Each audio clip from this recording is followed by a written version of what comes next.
What is up, my friends on the internet? Back at it with another video, and on today's episode we are talking about the Harley Dyna. I admittedly have a love-hate relationship with the Harley Dyna.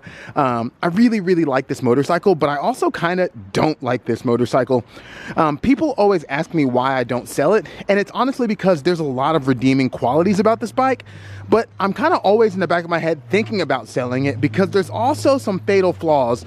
In today's episode, I am going to get into that and kind of tell you all the details of where my head is at with this bike and why I keep it, but why I kind of constantly think about not keeping it. But also, as you know, your boy loves vegan junk food, and Taco Bell just announced that they released vegan nacho fries. So I am going to go on the hunt for them because apparently some locations have them. So I'm going to go to one that's kind of far away to give me a little bit of a ride to get there and talk to you, but also hopefully secure the bag so we can have delicious treats tonight. Let's get on into it. But first, a cinematic of this bike.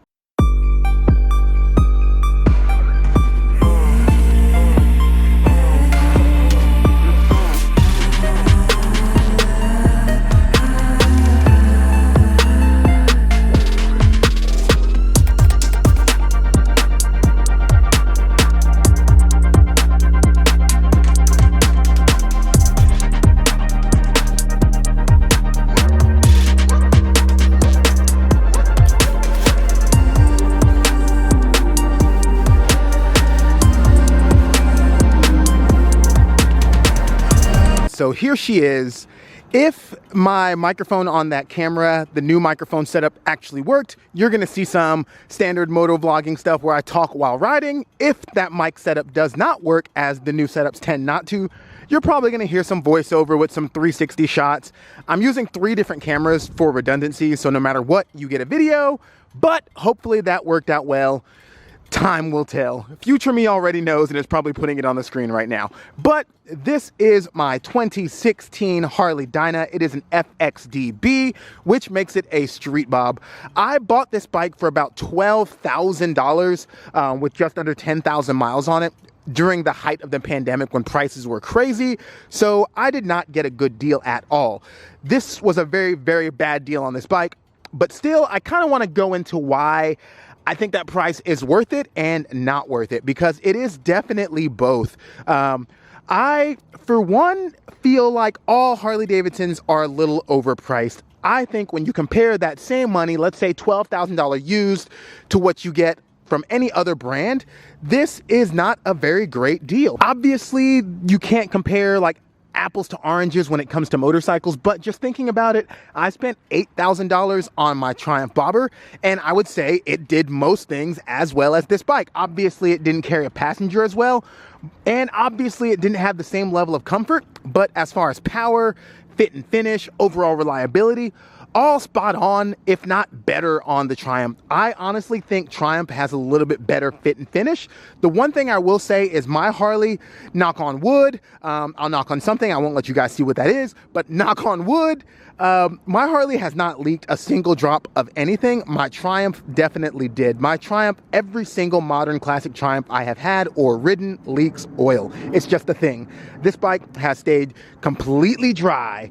So I guess you get a leg up there, but the Triumph felt faster, it handled better, fit and finish was better, it was lighter. There's a lot of perks to that bike over this bike at a steep savings. I also bought that Triumph when prices were kind of out of hand, and getting that for like 8,500 bucks. I think it had like 4,000 or 5,000 miles on it. I usually try to buy lightly used. It was a better deal. I only traded that bike in because I foresaw myself wanting to have passenger accommodations, and I haven't used them a ton, but I just like them being there, which is why I got this bike over that bike. So yeah, like the big con against this bike has to be value for money. I don't think it's good, and that's not to say these bikes aren't good. I think the fit and finish is pretty good. It's better than the Japanese stuff. The power band is nice. I like that big torquey motor. I like the aftermarket support. That's the huge thing for these Harleys. You can buy any part you want for this bike any way you want. If I'm like, I want this exhaust, but 3 inches longer and black. I can find it pretty quickly. I can find wheels, I can find engine bits, air cleaners, tires, exhaust, like every single part you can want to customize, paint. You can get every single thing colored in like gloss black or satin black or wrinkle black or white or gold or bronze. Like, it's all out there. The aftermarket for these bikes is super strong, and that's a huge selling factor for it. But is that not the case with other manufacturers? I can tell you it's definitely not the case for Triumph. That puts this a leg up over Triumph. I had a hard time finding parts for that bike. The support isn't as good.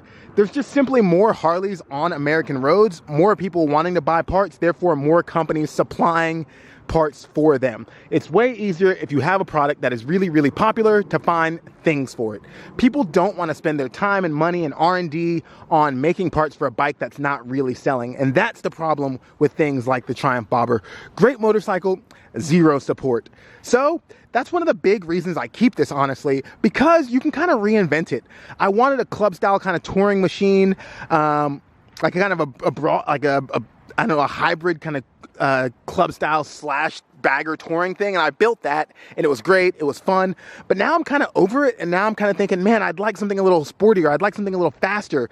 So now I've been kind of throwing like some like kind of go fast stuff at it. I lowered the bars, I put shorter risers on with a more aggressive bar bend. I am trying to make it a little bit more sporty. I know it's not a sport bike, but I'm trying to make it more fun since I have been just riding it alone to the mountains and whatnot. I'm trying to make it better at that, and it's completely easy to do that. I wanted to make the Bobber a little bit more like just touring friendly. I know it's not a touring bike, but I wanted to make it a little bit more comfortable on road trips, and I had a nightmare finding every little bit. Finding luggage sucked. Finding the tall bars sucked. It wasn't even that I couldn't find the tall bars, because you can put any bars on it. The problem was I couldn't find the extended cables. They were back ordered for months and months and months. And that was even with having a homie that could hook me up at Triumph. Even he couldn't get parts for months. And it just kind of sucked. With this, I wanted to make the bars lower. I wanted to make the bars more narrow. It took me 30 minutes online to find that, and parts were here like 2 or 3 days later. That is exceptional, and that's kind of what I want out of a motorcycle. I have historically bought like really niche things that are kind of just original because I like being a little different, but that leads to not being able to find any stuff. That leads to no support. That leads to no forums to help you out. And the Harley has all of those things. It also kind of gives you this, like, kind of another big reason I don't sell this thing, another big reason I do like this thing. It kind of gives you the feeling of permanence. This thing is built tough. You can tell that if I wanted to keep this bike for 20 years, Harley would keep supplying the parts to maintain it, and it would last. Nothing is just wearing off. Everything just built really, really rugged and looks good. It's not the nicest stuff, you know? It's not like super polished or anything like that. It's not like cutting edge. There's no real technology on the thing, but it seems like that lack of technology and that lack of like just like fanciness is going to make it last. It's like an old muscle car in that regard.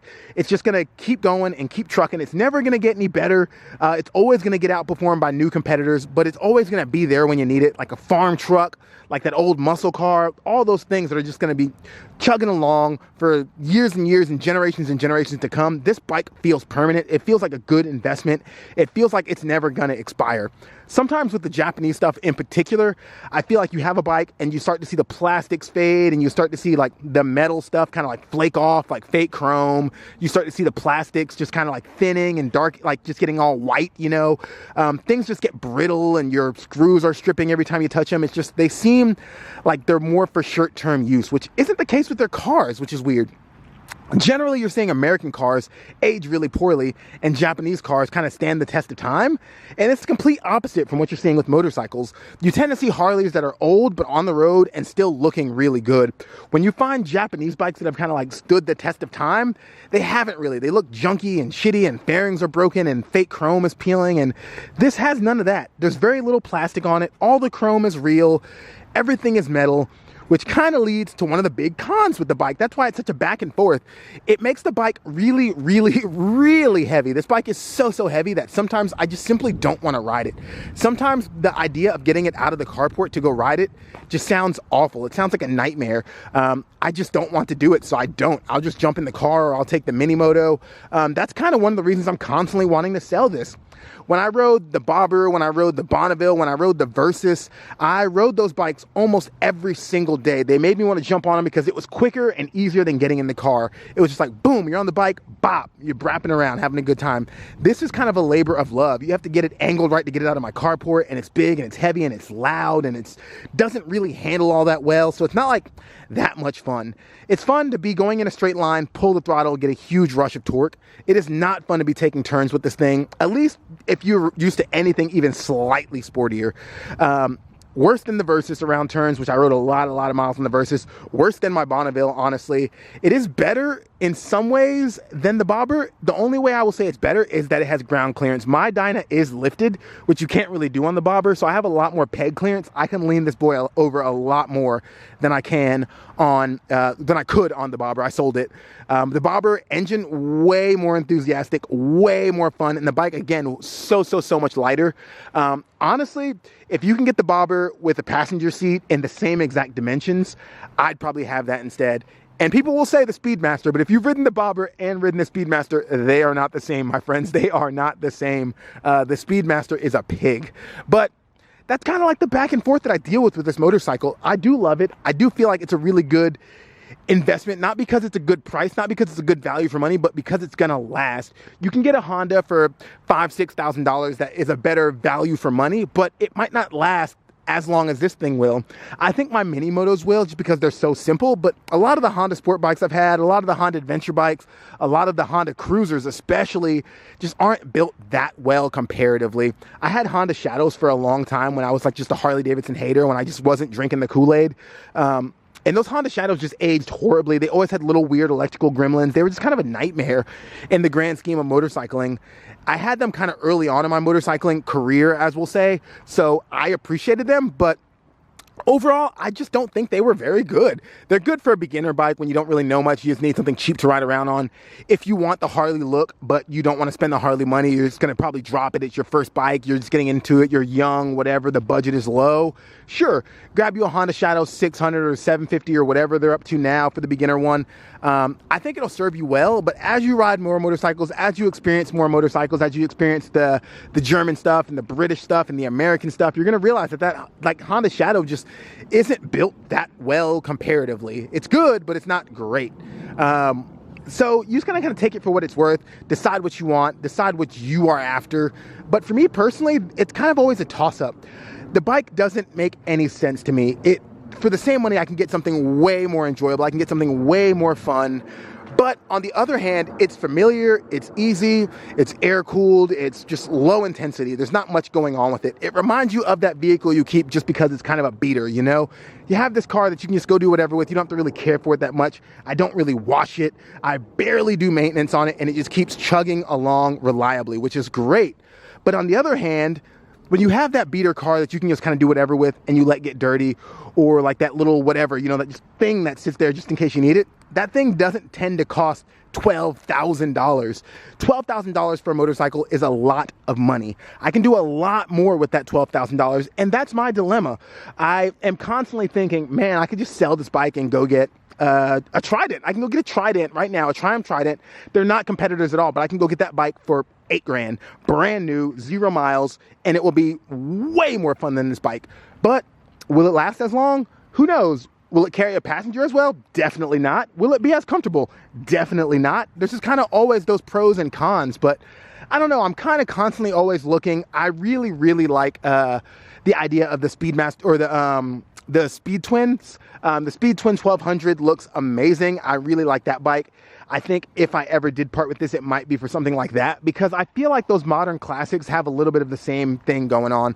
They're simple. They have that kind of permanence going on, but they do have a tiny bit more tech that will allow them to just perform better and be better. So I don't know. That's kind of where I'm at with this bike. Everybody always asks, I'm always kind of talking shit about this bike. I'm always kind of insulting it, saying it's heavy and it's slow and it's hot, because it really is. It runs so hot. And it is very, very slow for how big the engine is. But I'm always kind of hating on it, but I'm also always kind of refusing to sell it. is my dilemma, I don't know, my situation. People are always like, why don't you sell it if you don't really like it? And I'm like, nah, I like looking at it. I really, really like looking at this bike. I like customizing this bike. I am a guy that likes tinkering on things, and this allows me to tinker on it really well. I can just change whatever I want. I want a completely built up one, but I don't really have the kind of budget where I'm gonna build one just for looks, but I'm gonna build one just for shows. If I have a motorcycle, it needs to be getting used a lot, just because at my core, I'm a minimalist and I don't want a thing that I'm not really using to its full potential. And that is also kind of always weighing on me with this motorcycle. I don't ride it a whole hell of a lot compared to my mini motos and compared to old like daily riders I once had. When I own this motorcycle, I tend to drive my cars a lot more. That used to not be the case with other bikes I had. When I had the Versus, every single day you saw me, I was probably on the Versus. It would be cold, it'd be storming, I would still ride the Versus. It was just easy. This is less easy, this is less enjoyable, but it is really, really good looking. So I don't know what I'm gonna do about it. Honestly, I never know. Day for day it changes. I just got a more fun, but also somehow more practical car, which leads me to believe that I can do the same thing with the motorcycle if I decide to. I could get something that's more fun and more practical. But part of me just doesn't care. Part of me is like, yeah, do I really need to swap it up? The thing is fine, you know, it does the job. It, again, is fun enough. Do I need more fun? Who knows? But that's it. That's your question about how I feel about the Dyna, why I don't sell the Dyna, why I'm always kind of hating on the Dyna. It's just kind of like, it is what it is, you know? It's not a terribly exciting motorcycle to a person who's ridden a lot of motorcycles, but I do completely understand the Harley Davidson thing. I completely understand why people like them. I do think they're a really, really good product. If you're interested in a cruiser, I can't recommend it enough. I think it's great if you want a cruiser. The problem is when you're into all kinds of motorcycles, cruisers don't really stack up. They're slower than sport bikes. They're just equally comfortable as like your standards, you know, and you might even say in some cases they're less comfortable than your sport tours. Your sport tours are going to be equally comfortable, faster, better handling, better on your back, in a more sporty position, like, but still comfortable, you know. This kind of puts all your weight on your tailbone, which isn't great long distance. You end up really relying on that seat, but that's not why we're here. I'm just kind of saying, cruisers, as far as motorcycles go and like value for dollar and pound for pound, I think they're pretty low. There's definitely better things you can get. There's a car coming here. Let me get out the street.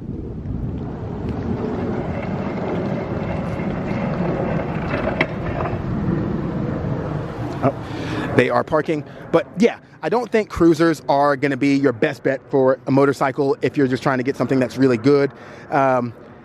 Yeah, no, they're good, they're cool, they're good looking, but they're not necessarily the best value for money. They're not the most fast, they're not the most exciting. How y'all doing?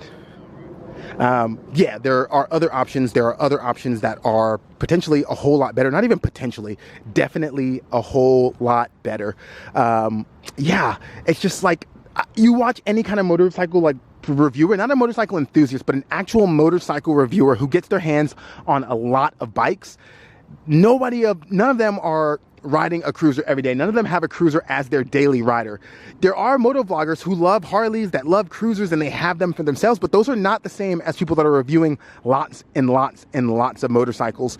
And obviously you want to like eliminate those who only review cruisers. If you take somebody that rides sport bikes and cruisers and scooters and adventure bikes and sport tours and dual sports and everything, none of them have a cruiser as their main bike. I am fairly certain. If you have one that you know of, let me know in the comments, but I just don't think that's the case, because in the grand scheme of things, they're just kind of the whatever. They're the SUV of motorcycles. They just kind of do their job, but they don't do anything exceptionally well.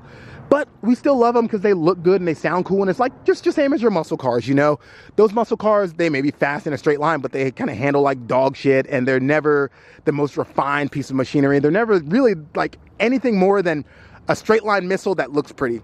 That's what cruisers are. That's what muscle cars are. And we love them for that, because there's something visceral about that. There's something that gets the senses going. But as a person who's had their hands on a lot of motorcycles, eventually that does wear off.